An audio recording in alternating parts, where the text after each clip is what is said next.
Mürəkkəb tamamlıq deyəndə söz birləşməsilə ifadə olunan tamamlıqdan söhbət gedir. Amma sən getmisən mürəkkəb söz götürmüsən. Mürəkkəb söz yox, söz birləşməsi. Əgər tamamlıq mürəkkəb sözlə ifadə olunubsa, cümlə üzvü yenə də sadədir. Çünki mən cümlə üzvündə ancaq bir sən nə görürəm? Görürəm ki, sən ancaq bircə dənə sözün altından xətt çəkmisən. Nə olsun ki, mürəkkəb söz iki və ya da artıq sözün birləşməsidir. Yenə də ikisi birləşib bir söz olur da. Mən onun söz birləşməsini götürə bilmirəm. Mürəkkəb deyil mənim üçün. Əgər sualı belə qoysaydı, desəydi ki, tamamlığın ifadə vasitəsinin quruluşu nədir? Onda sən onu sadə və mürəkkəb götürə bilərsən.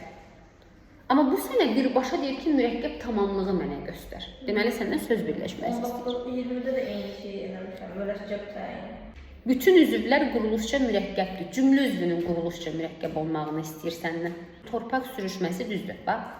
Yarıq-yarıq mürəkkəb sözdür. Mən də o gördüm, mürəkkəb olduğunu gördüm, amma hansı sözlərini bilmədim, ona görə aslında o götürdüm. Onu götür. D-ni götür də. Bax, D-də 2 dənədir cümlə üzvü.